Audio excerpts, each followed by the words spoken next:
It was, in fact, a professional wrestler from WWE who convinced me to go to a plant-based diet. And that ultimately changed my life. And I was a frequent flyer at the doctor's office before everything was computerized. They would carry in these files, with all of your medical records. And man, that thing just got thicker and thicker and thicker and thicker over time. But my blood pressure, man, it was out of control. And that really didn't do much to change my mentality because I just assumed I've got these pills, I'm good to go. So I went to the pharmacy to fill the prescription. And while the prescription was being filled, I would go to the drive-thru. All right, welcome to the Fit Vegan Podcast. I'm your show host, Maxime Sigouin, and I'm the founder and CEO of Fit Vegan Coaching, a company that is on a mission to help 10,000 people get lean, thrive, and reduce their risk of chronic illnesses by 2033 and 1 million by 2050. I believe that having a fit, healthy body and mind is the foundation to living an incredible life, and this is what the show will give you if you choose to listen and implement. Enjoy the episode and have a great day. All right, good morning, everyone, and welcome to another episode of the Fit Vegan Podcast. Today, I'm joined by a very special guest, Mr. Chuck Carroll, who's the host of the Physician Committee, his popular Exam Room podcast, which I had the opportunity to be on. He's known widely as the weight loss champion, which was given the name by an NFL player for losing an incredible 275 pounds. Chuck, welcome to the show, brother. Oh, so good to be here, man. Thank you so much for having me. Yeah, of course. Well, I'm happy we're able to make it work. We have a busy schedule, so I'm very appreciative of your time. So let's just dive into it. What my original question might sound deep, but what got you to the place where you weighed 400 plus pounds? Like, what led you to be to that place besides the obvious, which was eating not good food? Yeah, but that is kind of a deep question, right? Because the easy answer is always going to be the food and the fact that I remember going to the drive-thru at a very young age. But the fact of the matter is, yes, there was food, but then there's the why there was that particular kind of food. I grew up with very humble beginnings, not a lot of money. And so being raised by a single mother and spending the afternoons at our grandma's house, my brother and I, who had even less money, we grew up eating what we could afford. And a lot of times that was, the cheapest canned items off of the store shelves. It was deli meat sliced ultra thin. I mean, the cheapest ones that you could get for like 50 cents a pack of it. And it was so thin you could see, you could read through it. And so lots of that and macaroni and cheese and baked beans. And then when mom would pick us up after she got through at work, having eaten that macaroni and cheese and the baked beans and hot dogs and deli meats and things like that, on top of all of that, then we would go to the drive-thru and my appetite grew and grew. And so, in the third and fourth grade, I was already ordering adult-sized combo meals. At the time, Burger King was calling them king size. So I got the biggest fries and the biggest drink with the double cheeseburger, ketchup only, and thought that was the bee's knees. And so my weight just grew and grew and grew and grew, even though, I love sports. I was outside, I was active, but I was already over 100 pounds by the time I was in the third grade. I was, maybe one of two kids in our class who was that heavy, and being mortified and even telling teachers and adults, like, I got to go on a diet at such a young age. And then the appetite grew over time because finances really didn't change much for very many years. And so just eating a lesser and lesser healthy diet and getting sicker and sicker as a result, the pounds just kept pouring on, man. Yeah, it says a lot about the food system and kind of like what is accessible when you don't have enough funds. Like, I remember cutting slices of bread in half to just make the bread last longer. You just want to be able to not have to buy bread again. So how did you feel that that affected you kind of growing up in that environment from a psychological standpoint? Because especially when you grow up, you want to fit in to a certain extent, right?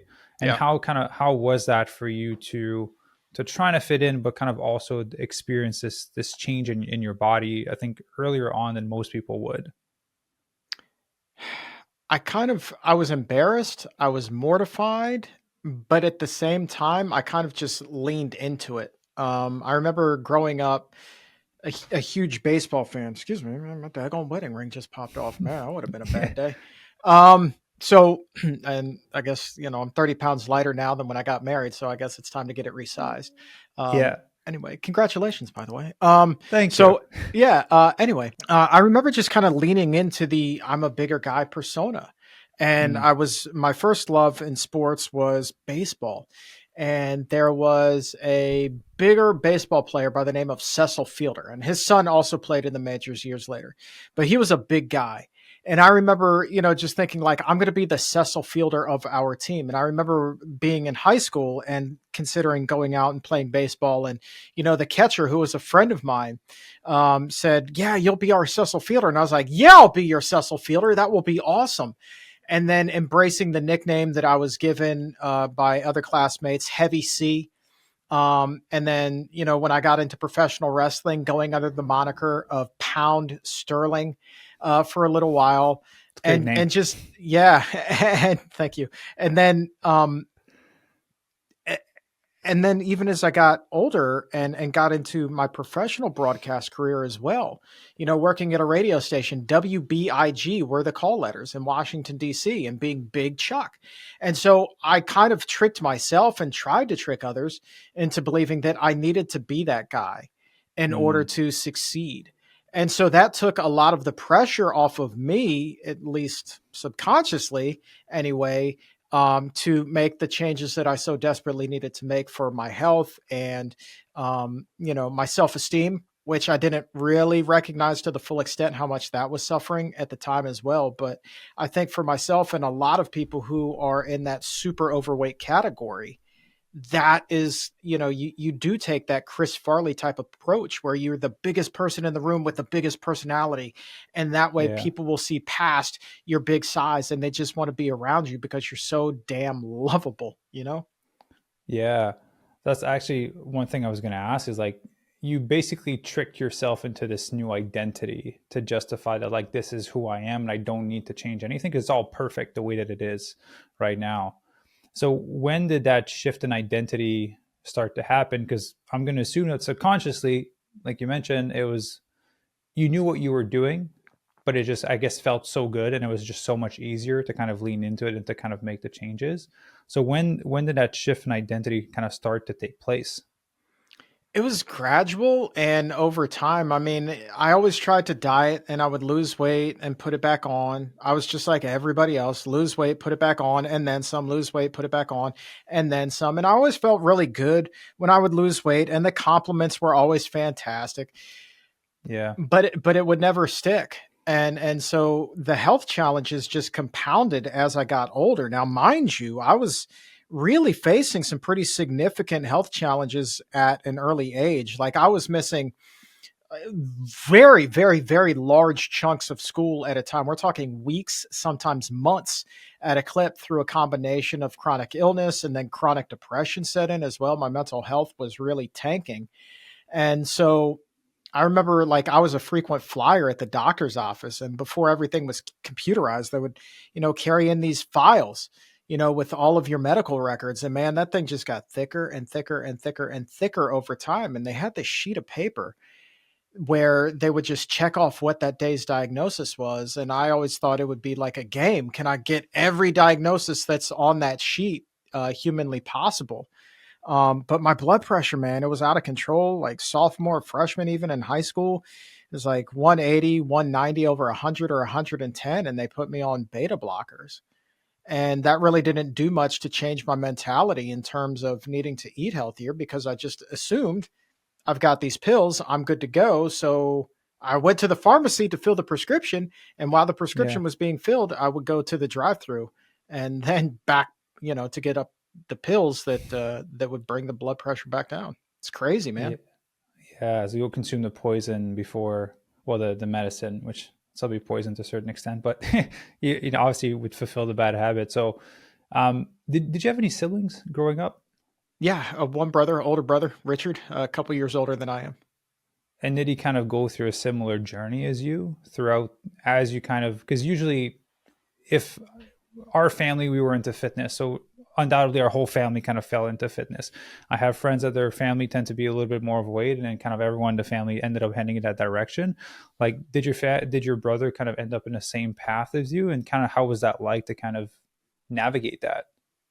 Yeah, that's kind of, his story to tell, but yeah, I will say as a family by and large we all have struggled with our weight. And certainly we all grew up eating the same things. And so naturally if you're in that same environment, you're eating the same diet just as you were talking about with members of your own family.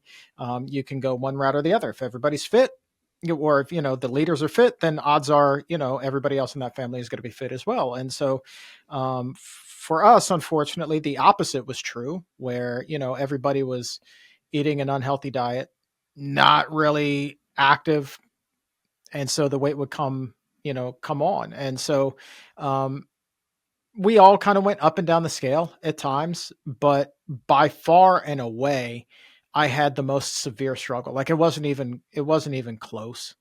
My Yeah. brother never struggled to the extent that I did. And so even though, as I said, everybody had their own struggle, I was the leader in the clubhouse, my man, Yeah. by a good 100, maybe even 200 pounds. Yeah. So you mentioned earlier you did a lot of diets and to kind of you lost the weight and kind of you put it back on. Why do you think that it didn't work originally? And what was your mentality getting into those journeys of let's just be honest, quick fat loss? Like what was your mentality going into those? Was it just like I just need to drop it and then I'm good? Or was it like, hey, I'm doing this so that I can do this forever after?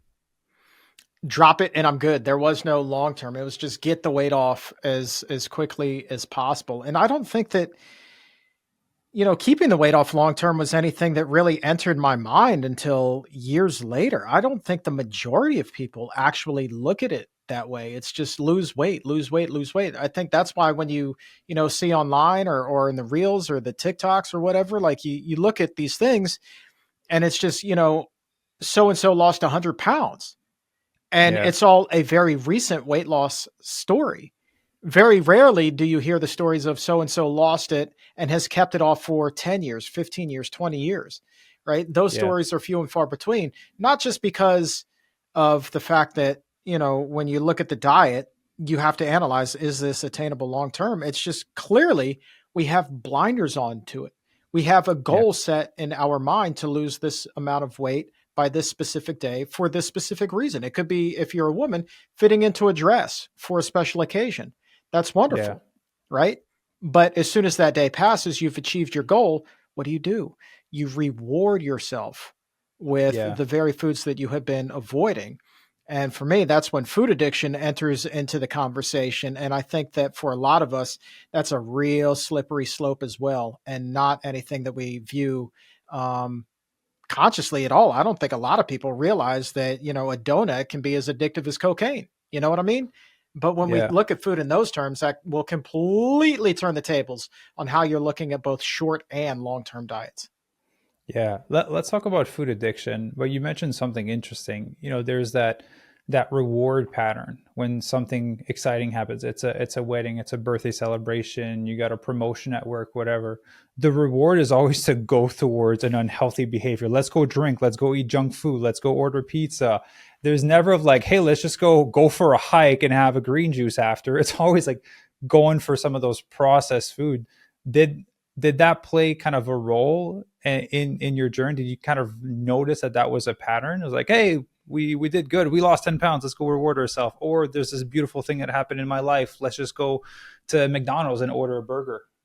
100%, man. 100%. That was always the goal. I'm going to lose, for every 5 pounds, I'm going to reward myself with a trip to the drive through or something along those lines. Right. But then you brought up, drinking and going to the bar to celebrate like that. Well, if instead you're looking at addiction in terms of alcoholism, you wouldn't say, "Well, I'm going to celebrate a week of sobriety by having a beer." Right? Yeah, that's You exactly you and it. I both know that anyone who sets out to stop drinking, who says, "Well, if I can limit myself to one drink a week, I'll be okay." That's not really going to end all that well. And Yeah. yet, if we look back at all of the quote failed diets that we've been on, they operate in much the same fashion. You can trace back the beginning of the downfall of the diet to the time that you've rewarded yourself with that chocolate cake or that piece of pizza or the trip to the drive through, whatever the case may be, ice cream, it really doesn't matter. You know what your vice is. And what Yeah. happens is, just like with that one drink becomes a second and a third. And before you know it, all of the wheels have fallen off the wagon and you are starting at ground zero once again. If not, you've dug in yourself an even deeper hole and you're Yeah. heavier than you've ever been in your entire life. It is a sick cycle that we find ourselves in. Yeah. So do you think that that's kind of what happened to you is you would kind of go for that sprint of weight loss and then would kind of fall in the rewarding pattern and it would set you back a little bit further than you originally started and then you would go at it again and then revert back a little bit further than you were before and then ultimately it just led you to go up to 400 plus pounds? 100%. And I will give you two very specific examples that were very profound. The first is what I call my one nacho theory. And this was, I had actually lost 60 pounds at this point, going on one of those gimmick diets that somebody had brought into my mom's gym. And it came with a lot of pre prepared foods. It wasn't one of the big name diets, but it was, like pre prepared meals that didn't even need to be refrigerated. So that tells Yeah. you how healthy they were. But I had lost like 60 pounds doing that and thought, and I was working at a Mexican restaurant at the time and had resisted temptation for so long. But then, like, one day was like, oh man, I bet I can have just a nacho and I'll be okay. Well, that one nacho became a second and a third and a fourth. And then I was dunking it in the nacho cheese. And before you know it, I was rolling my own burritos and then back at the drive through at Taco Bell. And all Yeah. of that weight that I had lost, all of that hard work, that 60 pounds, that came back within a matter of months. And then Yeah. 20 plus on top of that. Flash forward a couple of years, I'm working in radio, WBIG, shout out to Big 100.3 in Washington, D.C. And they approached me to endorse something called the cookie diet. And at this point, I was pretty close to the heaviest I had ever been in my entire life.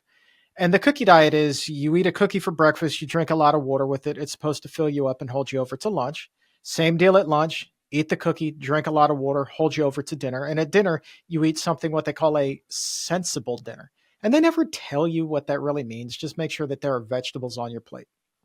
Cool. Just to confirm, like an Oreo cookie or is it like a special cookie Shh, that they made? shh. And I wish it was an Oreo cookie. This thing was like the worst tasting cookie in the history of cookies. It wouldn't even qualify as a cookie in most people's book. This was like a spongy like cookie substance that if you were Okay. lucky, you got a hint of cinnamon and on a really good day, there was a raisin in there.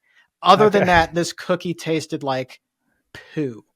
And Okay. and so like that in itself wasn't really appetizing at all. But, because I was being paid to endorse this thing, because I was being paid to lose weight and talk about it on the radio, I wanted to be a good boy. And so the first day I was really motivated and I did okay, right? The cravings were there. But then the Yeah. second day, here's where the changes started to set in. I started wanting to feel a little bit sick, like I was coming down with something. Didn't think much of it at the time. But I was also a little bit more irritable and cranky and really, kind of wanted I was missing my Taco Bell because that was my go-to more than anything else. Yeah. And so day 3 comes and I'm able to, push past the cravings until day 3 when all hell breaks loose.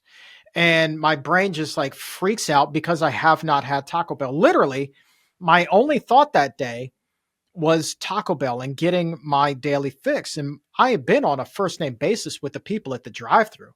They knew my Yeah. order as soon as my car pulled into the parking lot. And so I'm like 48 hours removed from eating this and I'm freaking out and I'm feeling sicker and sicker and sicker as the day wears on. And I had gotten to a point where I'm so agitated because all I could think about was Taco Bell that you could have said, it's a glorious day, man. Thank you so very much. It's a pleasure to work with you. So great to see you. And I would have wanted to rip your head off. You could have been the nicest person in the world, but because you weren't Taco Bell, I had no Yeah. time for you. I had no Yeah. time for you. So I make it all the way to that night. I go home. I'm feeling like full blown sick. I'm laying in bed. I got the covers pulled up over me. And then I just spring out of bed because I couldn't take it anymore. And I actually punched my fist through a wall because I hadn't gotten my Taco Bell fix. And then Yeah. when that didn't calm me down, I punched my fist through a door. That didn't calm me down either. And so I devised this plan to sneak out at the middle of the night, go to the 24-hour drive through, and load up. And this was both the best thing and worst thing to ever happen to me. The worst thing because it kind of derailed the cookie diet, but it was I'm the sure. best thing because it changed my life at the same time because of the revelation that it provided to me. Because as soon as I did this and I took that first bite of the 7-layer burrito, all of that anger, that sickness, the anxiety, the depression, it went away instantaneously and it was replaced by like this euphoric feeling. It was like I was living in utopia. It Yeah. was beautiful. I was so happy. But then I was also aware enough to realize that holy crap, this is what everybody talks about when they relapse with addiction. It's Yeah. like you feel so much better, but then you have this realization that you're sick and this is what you need to survive or what you think you need to survive, and that's the only way you're going to feel better. And so that happiness was replaced by a deep sorrow, and I sat there and I ate that entire 4,500 calorie order, which was my standing order, was 4,500 calories from Taco Bell, and I just wept because I was out of control. And even though I knew that I was destined for an early grave because I was pushing close to 400 pounds at that point, Yeah. this was what I needed at that moment to survive. And so as I'm endorsing this cookie diet, I had these secret midnight missions to Taco Bell, and I would just spend 3.5 hours in the gym to burn it all off. Because when you're that size, you're burning calories pretty rapidly. It's a little Yeah. bit easier to do, even if it's a super calorie load. And so that was my Yeah. secret thing. And I would just go on the air and say, the cookie diet is great. Look at me. I've lost all this weight. It's like BS. I'm at the gym busting my hump just so I can support my habit. That's crazy. I would probably feel sick on cardboard cookies too. But ultimately it was a cardboard cookie. It was the just the detoxification, right? Yeah. Of you not eating these processed foods. That's crazy. So, I was obviously doing a little bit more research as we kind of recorded this podcast. I read somewhere that you were consuming at one point like 10,000 calories a day. Hmm. Was that around that time? Yeah, that was right around it. Whether it was uh 18 to 24 inches of Subway that I would have for lunch, or the two pizzas I would have for dinner before I would go to Taco Bell, or the taquitos, six of them, and two big bottles of Gatorade I would get at 7-Eleven. Oftentimes I would go to Boston Market and get a family meal just for myself, eat half of an entire chicken plus the three large sides. I thought that was healthy because it's just chicken, right? How bad could it Yeah. possibly be for me, especially if I'm drinking diet lemonade with it? It's a healthy meal. But then Offsets it.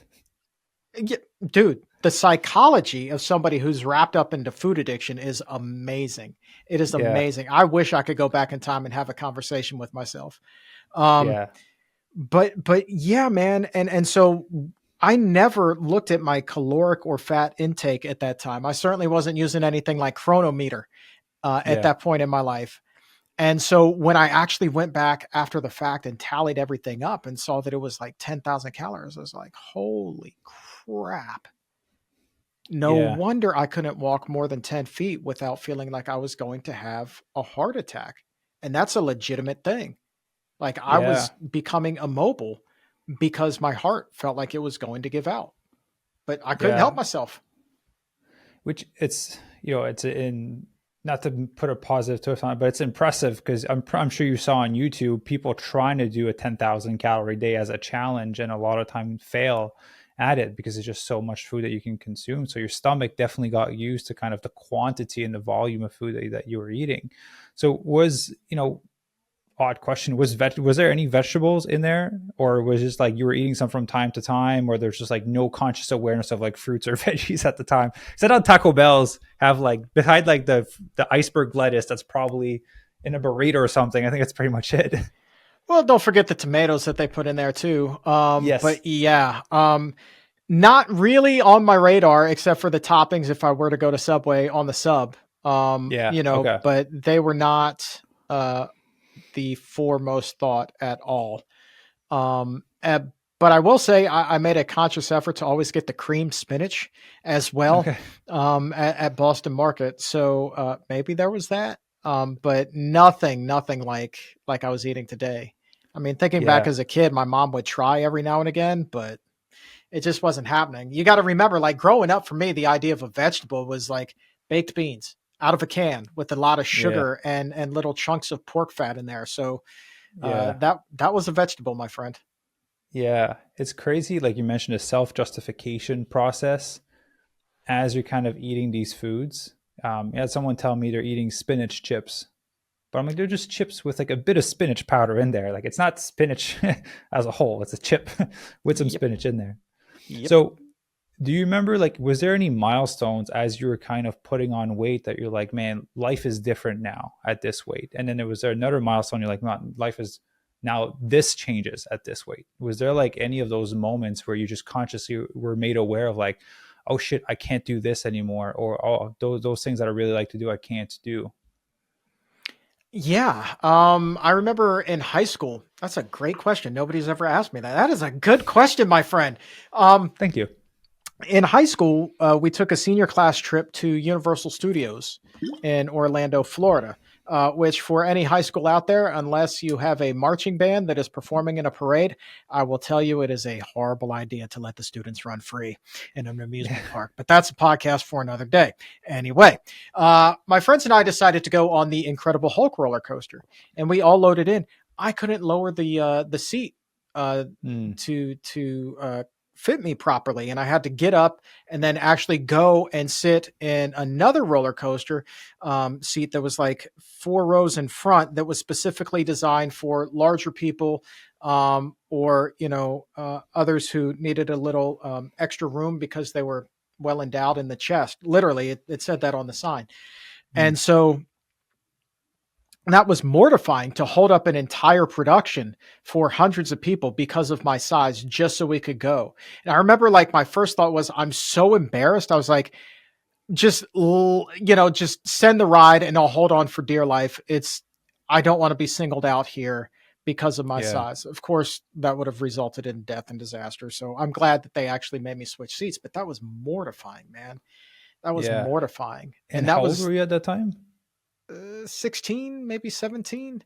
Yeah. So already too big to fit into a roller coaster. And then, really, in my early 20s, though, in terms of health, just not being able to walk that 10 feet and knowing that my grandfather had died of a heart attack, a number of them before one finally killed him, but had died from a heart attack before I was even born.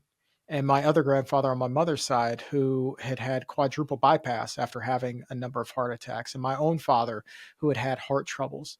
And I was just really on that accelerated plan.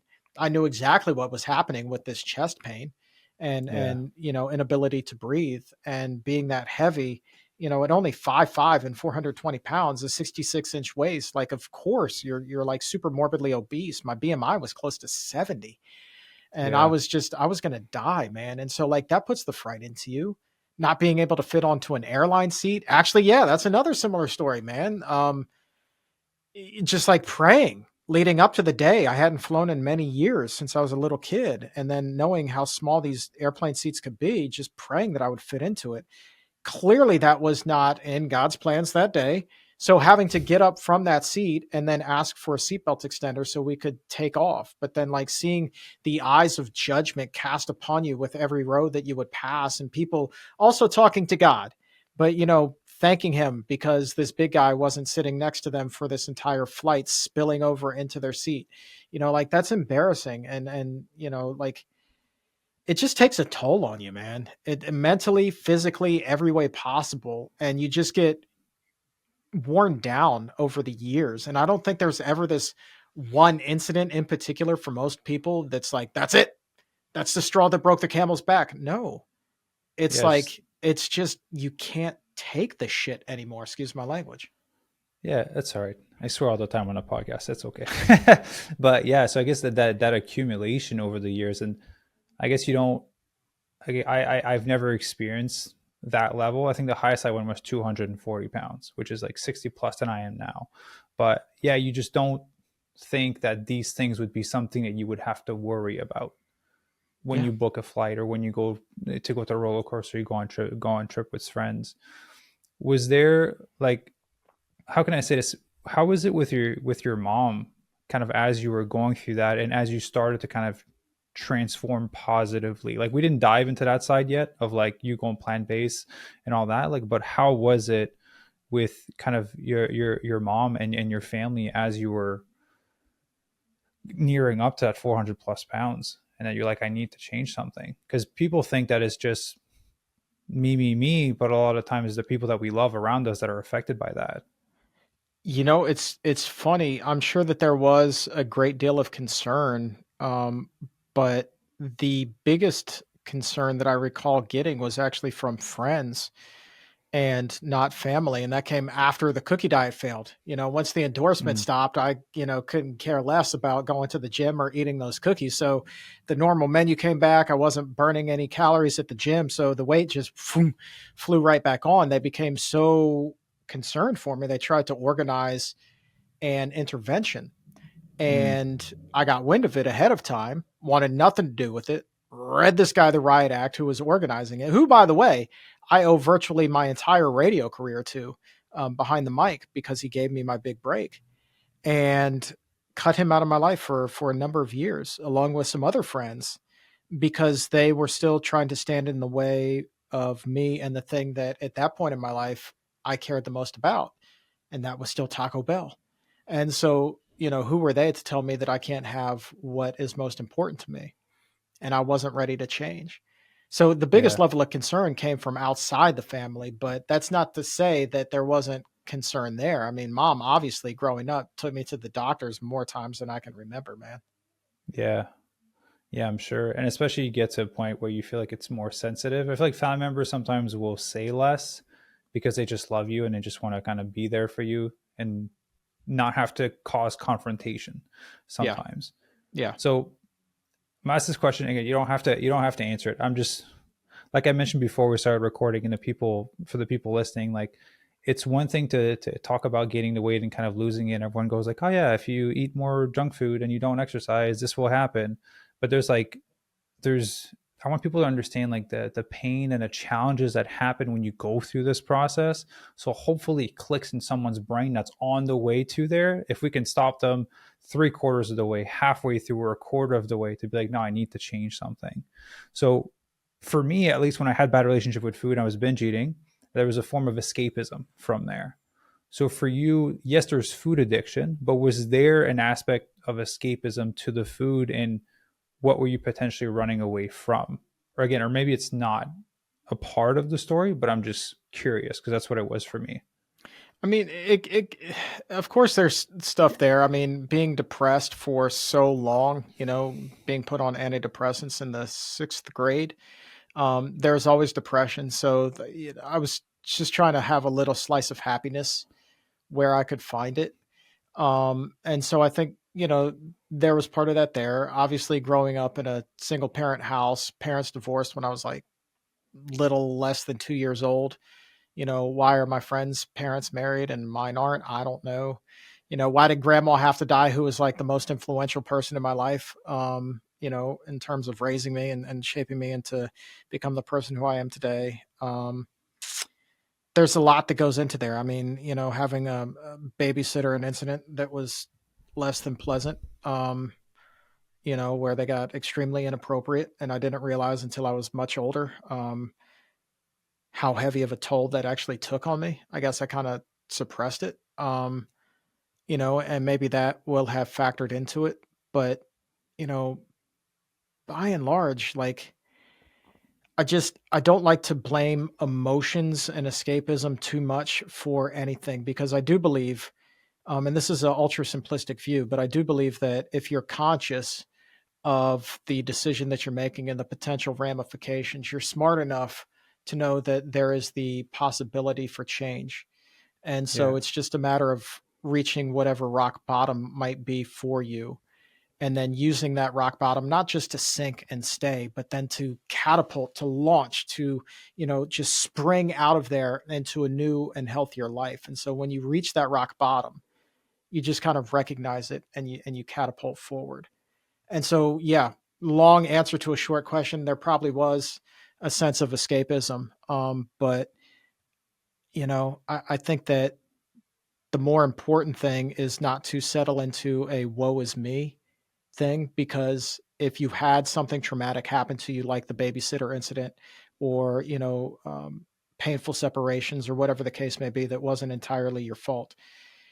One thing that you absolutely can control is what you put in your body. And I'm not saying that it's going to be easy, but take all of that anger and that frustration and that rage that you have because you were never able to control that, and then Yeah. put it into this and taking care of yourself and recognizing and giving yourself permission to be in control for perhaps the first time in your life.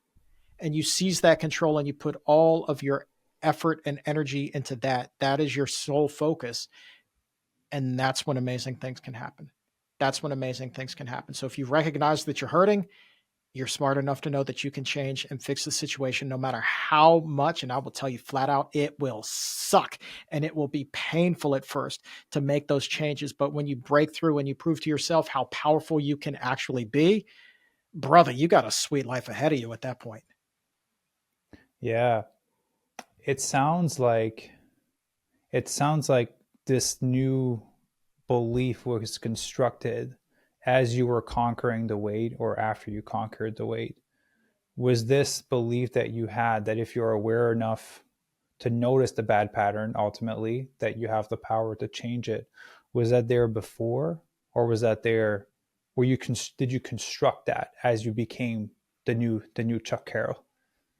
It was there before. I just didn't recognize to the extent. I'd always been an ambitious guy, had always wanted to work in radio or in media. And, how many people, don't pursue what their childhood dream was? They don't even Yeah. bother pursuing it because they think it's never attainable. I've always been the kind of guy who feels like, well, if I want to do something, I'm going to do it. And if it works, great. If it doesn't, cool. That's fine too. Right. That's always kind of been my inherent mentality. But what I've discovered is that everybody, everybody has that same opportunity. And I don't care if you're a man, woman, non binary, black, Hispanic, white, Asian, it does not matter who you are or where you have come from. If you have the drive to do something, you absolutely can do it. Why? Because people before you have already proven time and again that it can be done. I'm not saying Yeah. everybody's going to win the Super Bowl. I'm not saying everybody's going to win the lottery. But by God, if your goal is to finish your education and become a teacher, there is absolutely nothing standing in your way of doing that. If your goal Yeah. is to finish your education, become a doctor, there is absolutely nothing standing in your way of doing that. Pursue your dreams, prove to yourself that you're worthy of it, for God's sakes, and amazing things can happen. Yeah, I feel like it ties in a bit of the victim mentality that prevents people from moving forward. One thing I always, at least that's how I believe that I have, that if there's something that I want to accomplish, there's someone out there in the world that has it worse than I have and is creating more beautiful things than I am. Damn right. And so it's just like, shit, if they can do it, I can do it. And Right. then, It's, yeah. Things like that don't happen for people like me. Okay, well, let's add one word to it. How much does this change the phrase? Things like that don't happen to people like me yet. yeah, Yet. And so that leaves the door open for you to kick that son of a bitch down and walk into the dreams that you so richly desire. Yet. yeah. Just add that to the end of that phrase. And I promise you that opportunity is always there. Talking about dreams, I think you slightly mentioned it earlier. Do you say the pro wrestling? Yes, sir. It was either going to be pro baseball or pro wrestling. How did that come about? I would love to hear about that because I didn't know that. A huge WWE and WCW fan. I can take it back, talk ECW, NWO, all that good fun stuff. But so it was kind of taboo in my house for me to watch wrestling growing up. My mom didn't like it. She didn't understand it. So she's like, Richard, Charles, Richard's my brother, you guys can't watch this. And Richard never cared for it. So no big deal. But you Yeah, tell me like something's off limits and I already kind of like it. Like I'm really going to like it now. yeah, And so every opportunity I got to sneak in, Saturday morning WWF Superstars, or grandma had cable. So watching WCW Saturday night there, and then later Nitro and Monday Night Raw growing up. Um, it just, I loved it. I loved the storytelling, just the over the top stupid. Yeah, I recognize that a lot of times. Stupid theatrics, but you know what? It's still a fun story, and the action you just can't, beat. And so I just kind of fell in love with the showmanship of the business. And so when I was still in high school, I went and I, trained to become a referee and an announcer. Learned a little bit about wrestling, and wound up, touring up and down the East Coast, the Mid Atlantic region a little bit for a while, and met some really interesting people. And eventually, it was in fact a professional wrestler from WWE who convinced me to go turn to a plant based diet, and that ultimately changed my life and set me on the path here where you and I are sitting down together today.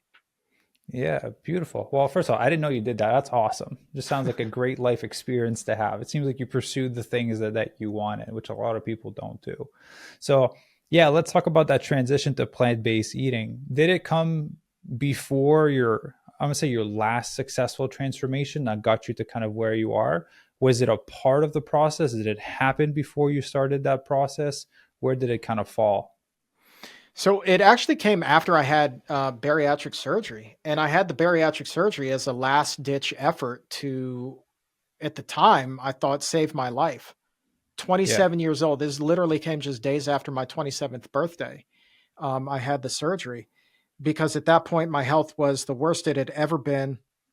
Having to use a CPAP machine, high blood pressure medication, still way out of control, always sick, couldn't walk, like just could not function, 420 pounds, putting on weight at such a fast rate that within a year I would have been too big for the Big and Tall catalog.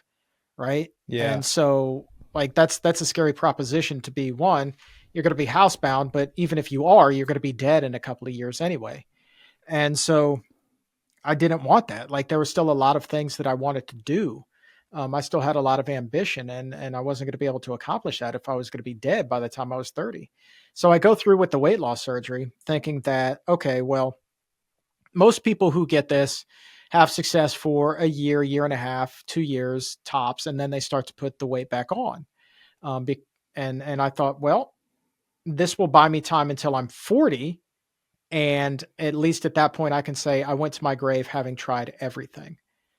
And so the funny thing that happened was when I woke up and I thought back from the surgery, I had this epiphany and I thought back to that night where I fell off the wagon on the cookie diet and realized that I was, in fact, addicted to food. Well, why in the world would I go back to eating all of that garbage when I had to go and do something as radical as literally undergo a procedure just to lose weight? Like that's just asinine to me.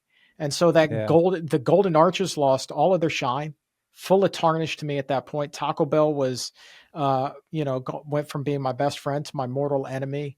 All the fast food, and I never had fast food again after that because I knew that if I reintroduced that to my system, it would be no different than that one nacho theory, where you think you can Yeah. have it just once. It's like they can rewire your guts, man, but they can't rewire your brain. Yeah. And so I wasn't going to reintroduce that stuff. So I lose, a good amount of weight, but then the scale did still, in fact, start creeping up higher. One because of a really bad relationship, man. Even after you lose weight, like a really bad relationship, and so the scale starts creeping back up, and I start playing mind games with myself. I was like, well, all right, if I get back up to 200 pounds, I'm still in better shape than I was. That's way better than 420. I'm good to go. Scale gets a little bit higher. Never quite get to 200, but I'm thinking like, all right, well, when I get to 200, I can probably go 210, 220. I'll be okay. And I'm already like giving myself permission to go down this unhealthy Yeah. road. And meanwhile, I'm living my dreams. I'm covering the NFL. I'm working as a news reporter for CBS. I'm like meeting some really incredible people. I'm interviewing people of all walks of life, real big dignitaries. And then on the side for CBS, I had this pro wrestling column. And one day I'm interviewing a wrestler by the name of Austin Aries, who had just released a book called My Plant Powered Journey through Bingo Halls to the Big Timer, something along those lines.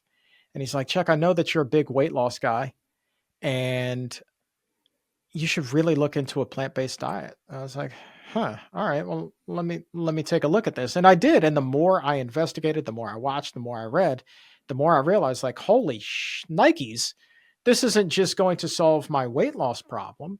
This is going to check off the boxes for cancer and heart disease and Alzheimer's and all kinds of other chronic illnesses that run, unfortunately, in my family, just like so many others.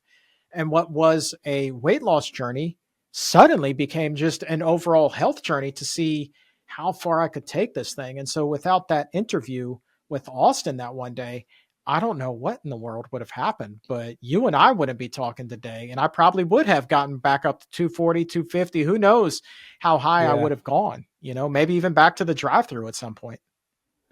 That's interesting. So basically, when you did the surgery, you were just trying to buy yourself another decade to try to get more That's it. things done. It wasn't That's even it. like, hey, let me just try to live to like 80 or 90. It was like, let me just buy another decade. No, Um, no. so you had never had, have you heard of plant-based eating before that point? Or is that literally like your first introduction to like, let me just eat vegetables?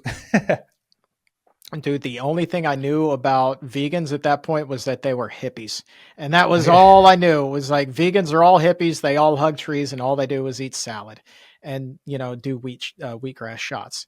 And that was all I knew. And then when I realized, I was like, that's not true at all. Like that's some nonsense stigma right there. Let me look up. Holy crap. I can eat muffins.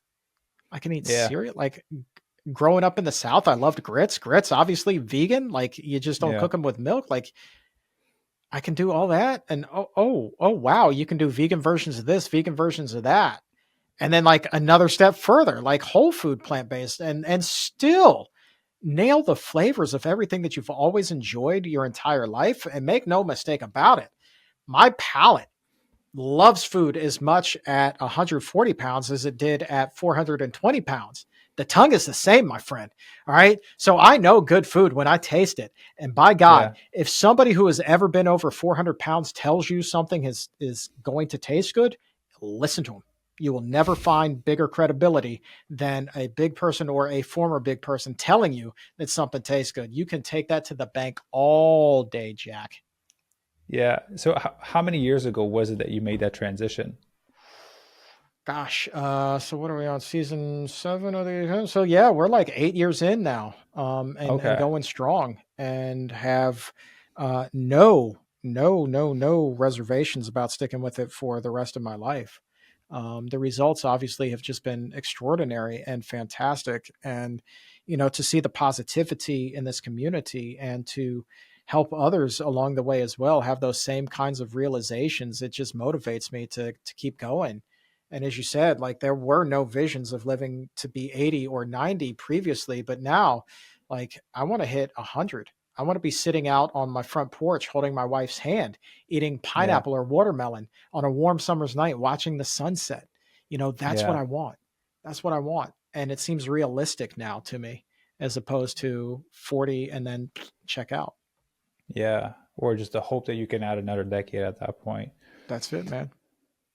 Was there any milestone as you kind of lost the weight that you're like, as you went from it's a significant difference in size because obviously, you're famous for your photos where you're holding your jeans, right? So obviously, as you went from those jeans to where you are today, was there any milestones that you're like, oh shit, whatever, I noticed this part of my body, or I fit in this now, or I can do this activity? Yeah, man. Yeah. Well, I learned that when I got back on a roller coaster and was able to fit comfortably in the seat, that I'm very prone to motion sickness. So that wasn't as much fun as I thought it was going to be. Um, Yeah. but really, I think the biggest thing for me was just being able to buy clothes off the rack, which is such a Yeah. simple thing. But my God, man, after having to shop in a big and tall catalog for years and then having to get everything custom hemmed and trimmed and this and that just to make it fit right, like it was so refreshing. And then to have the opportunity to find things with color, purple Yeah. tie, gray jacket with a pop of purple here, pink shirt, as opposed to just the black, brown, and beige that Yeah. was available to you when you were overweight. Like this is great. And so I've really embraced color and wardrobe. And so that, kind of morphing into a little bit more of a fashionable male, so to speak, Yeah. has So you're has really really been a sharply milestone. dressed every Thank you. time I see you. I Yeah. feel overdressed for today. But It's yeah, I perfect. mean, I just love it because it matches my personality. It's not that I necessarily crave attention. I just want people to know that I'm happy. That's it, Yeah. and I think that colors, by and large, bright, beautiful colors make people feel happy as well. And so when, they see them, they put a smile, they get a smile on their face. And so just to be able to provide just a little slice of heaven on an otherwise dull day for somebody makes me happy too. So that's kind of why I wear this. It's as much for everyone else's smile as it is for my own. Yeah. That's beautiful. And so what does life look like now? What are you obviously you know kind of what you were eating before, but what does a day of eating look like now? What does your exercise routine look like now? Well, all right, ye who just came back from the gym ain't gonna like this answer. But I've so as much as I like sports and stuff, like I've never been a huge gym guy, and so this is something that it stuns a lot of people when I say that I've really just walked my weight off, and I stay consistent with that today, and make sure that you get in your minimum 10,000 steps a day, and do the things that you dismiss when you're overweight, thinking that they could never make a difference, like take the stairs instead of the elevator, or park, in the last spot in the parking lot and then walk into the store. Like, one, My that wife saves you a doesn't lot. like that one. She's I, like, I got high heels on. I was like, I'll drop you off. yeah. Well, I mean, here's the thing. Well, number one, you're far less likely to get a dent or a ding in your car, For sure. because nobody's going to be parking around you. But two, you're not fighting for a parking space, for God's sakes. There's Yeah. plenty of parking back there. Like, what's the point? You circle around for 10 minutes trying to find the spot when you could have Yeah. parked 10 minutes ago and walked your happy behind into the store. But all of that stuff adds up over the course of the day. And the best example I give of that was when I was working as a reporter at CBS, the days that I would actually have to report to the station if I was assigned there for the whole week. I would park in that last spot, and over the course of the week, it would be an extra mile I was walking just by parking in the back of the lot. And you say, well, 1 mile's not going to make much of a difference. Well, it does, but then think about it also in the bigger picture.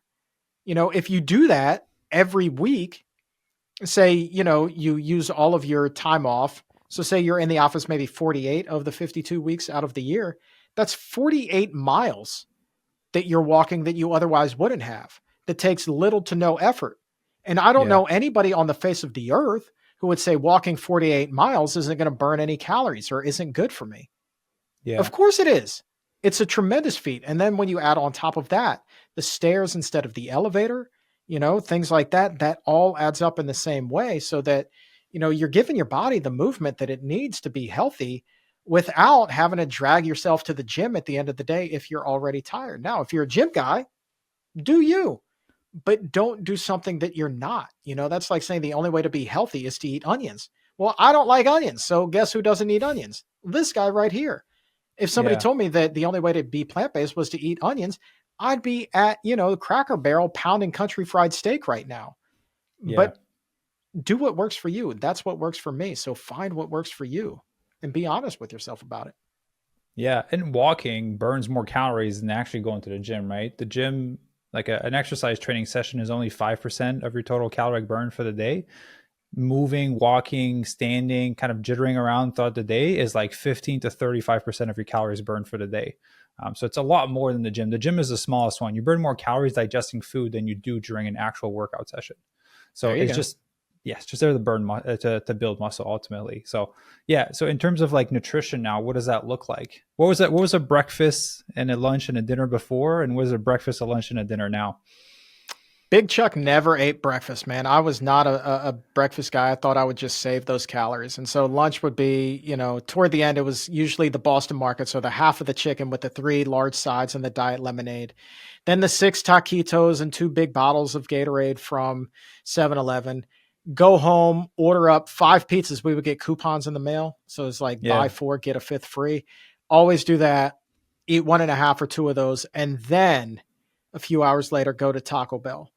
And so, like, over the course of the day, that's how I got up to 10,000 calories a day, because it was nothing but junk and fast food. Yeah. And then today, much different. Never miss an opportunity to eat breakfast. I love breakfast. I'm one of those, oatmeal vegans. Love me some overnight oats. Get that going with some fruit, whether it's berries and pineapple. I love pineapple so much. So pineapples, blueberries, strawberries, with the oatmeal for breakfast. Glass of almond milk. I was a huge dairy guy too. I was drinking like a gallon of milk a day before I Oh, went vegan, and now it's a lot of almond milk or whatever, unsweetened, and I think yeah, it's just delicious. And so then for lunch, it's like, you know, like, well, let's put together a quick little bowl, whether it's beans and rice with some vegetables on the side, and that can vary. It's kind of like what's in season, what do I have in the freezer, what have I cooked, and then yeah, more vegetables. Shocker! Later in the night, when it's like it's the kitchen sink salad time, when it's just like whatever greens I have in the fridge, throw those in a bowl. And I'm not talking like a little salad bowl. I'm talking like a big old mixing bowl, the big old hunk of yeah. ones that meant to serve the family. It's like, nah, that's just mine. We're going to put all the greens in there, and then we're going to take grains. We're going to get some brown rice. We're going to get some quinoa. We're going to get some, I don't know, weird, whatever the heck root, grain thing. And we're going to throw that in there. Cool. We got grains. Now let's go get some beans. What do we have? We got some cannellini beans. Boom, put them in. Oh, black beans. Great. Let's throw those in there too. We got some red beans, kidney beans. Boom.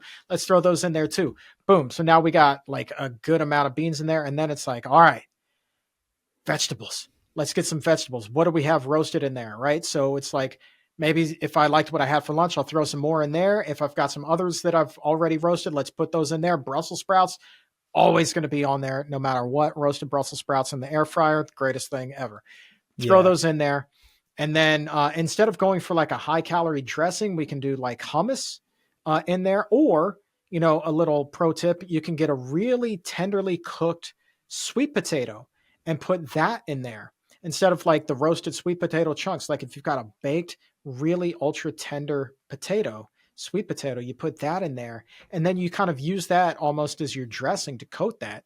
No fat in there Okay. whatsoever, tons and tons of micros and macros, all the protein you need, and then some baby carrots and hummus on the side, maybe a little bit of whole grain pita bread with that. And man, now you're talking. That's just heaven to me. That's just heaven to me. That's a different life. Very much so, bro. Very much so. So I have two more questions for you. One Sure. of them is we talked about improving relationship with food, which we can tell by how you're eating before to how you're eating now. There's a significant difference. For someone that is currently struggling with their relationship with food, what are pieces of advice that you would share with them having gone through it and now being on the flip side? Best thing I can tell you is number one, I know that when you think that you're going on a diet, it means giving up your favorite foods forever. Doesn't have to be that way. I thought that way even when I was starting out as well. But what it does mean is that your relationship is going to change. You just have to change the recipe for it. So instead of having a, beef grilled stuffed or a cheesy potato burrito from Taco Bell, like I used to eat, go for more of the, beans and rice type burrito that you make at home. You have more control over things there. And I do recommend, avoiding the drive through because temptation, right? Because we all Yeah. know, even if you get one of those healthier plant based burritos from Taco Bell, that is not the only thing that's on the menu, my friend. There's a lot of Yeah. stuff on there that's going to call your name. And if you're there on the wrong day, that willpower is a joke. And Yeah. you might, order up something that you ordinarily wouldn't. But so just recognizing that whether it's burritos or pizza or hot dogs or whatever the case may be, there are healthier ways to make it. And yeah, I said hot dogs, right? I mean, you'd be amazing the creativity that you can do with just some liquid smoke and some liquid aminos and a little bit of nutritional yeast and a carrot. Yeah. And you That's say, well, so good. dude, the carrot dogs. Like Yeah. They're awesome. again, again, call me crazy, but you gotta recognize the credibility of being a former 420-pound guy and knowing some hot dogs. I Yeah. got you. I'm telling you, it's really good when done properly, right? So Yeah. there's No, it's so crunchy and it's weird, but yeah, you definitely have to do it right. it depends. Yeah, well, it depends on how you do it. You got to steam the carrot so it's soft to the consistency of the hot dog. Nobody's ever Yeah. had a crunchy hot dog.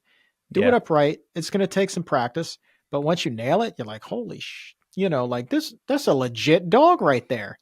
Yeah. And you can serve it to people. You just put the toppings on it so they don't even recognize. They're not even going to question it. They're like, "What is this? An authentic German sausage?" Yes, it is. That is Yeah. legit Wiener Schnitzel, my friend. Yeah. Um, so yeah, so you don't have to give up your favorite foods. You're just going to change the recipe. But number two, the relationship that you have built up with food over time, it's okay to let that relationship change. You change your friends, you change your clothes, you change a lot of things about yourself over time, all the time.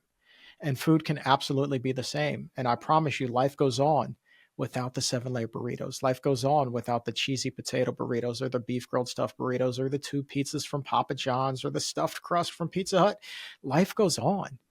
And what you Yeah. remember more than anything isn't so much the food.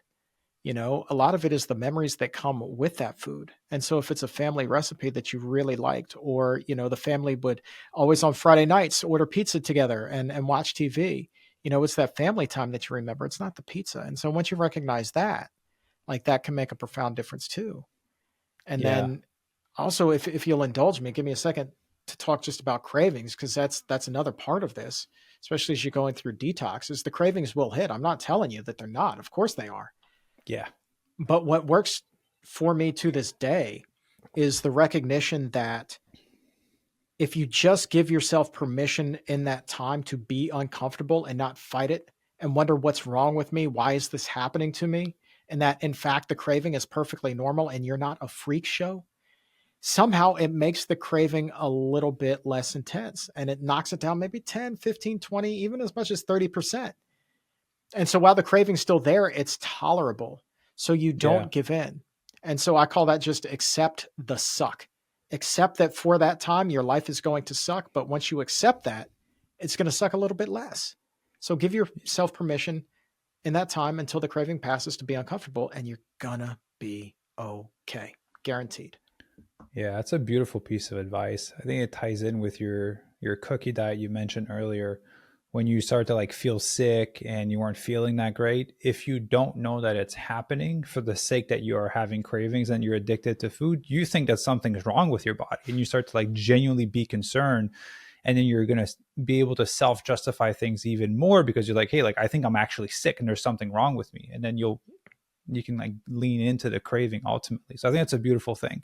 It's to understand like you will feel this way and it's okay. You're not sick. You're not going to die. You're going to be okay. Yep. Yep. That's all it is, man. You're going to be fine. You're perfectly normal. And you've been normal the entire time. That's just it. It's just the way that we're wired, man. Yeah. There's nothing wrong with you. You're okay. So last question for you. If you had the opportunity to talk to young Chuck about this whole crazy ride that you've been on up until now, what would you tell him? Strap yourself in, Junior, because it's going to be one hell of a ride. You are going to achieve things that you never thought were humanly possible. And there are going to be days when you're going to think that you're not going to make it. But, brother, I guarantee you, you are going to dust yourself off. You're going to pick yourself up by the bootstraps. You're going to go out there and you're going to conquer the world and you're going to accomplish the dreams that you had as a little kid. And your dreams are going to change and they're going to become even more rewarding than you ever thought possible. And so just hang in there and never give up hope for yourself. Never give up hope on yourself. When everything seems hopeless, think back to when you were just a little kid. Think back to yesterday, because we're talking to young Chuck, when the teacher asked, "What do you want to be when you grow up?" And know that that's not a BS question. And you can do anything and you can be anything that you want to be. And I don't care if you're 3, 43, 53, or 63, that same thing applies. You can always do what you think is impossible to do. And when you've achieved that, figure out something else that seems impossible and achieve that too. Nothing is off limits, including battling the beast that is an unhealthy diet. Beautiful words to end on. I want to add to that. I'll say, Chuck, man, massive thank you for taking the time to jump on the podcast. I know you have a really busy schedule, so I appreciate it. Thank you for being so vulnerable and authentic because I know when I ask uncomfortable questions, so I try to like gauge them, but you were awesome and just being open and sharing. So I know that it resonated with people listening, and I know that it'll continue to help and serve people in the months and years to come. That's the beauty of online. None of this stuff goes away. It'll live on forever. So thank you, brother, for jumping on the show. It's my pleasure, man. Thank you so much for all the great questions. It's important that we stay authentic because there are a lot of people going through a lot of hurt out there who think that they're absolutely alone, and none of us actually are. So be your true self, and that helps others along the way. Beautiful. So everyone, thank you very much for listening. I'll link all of Chuck's information down below, his Instagram, the podcast. We have a lot of things going on. So I'll put all the link down below so people can go and support. Appreciate you.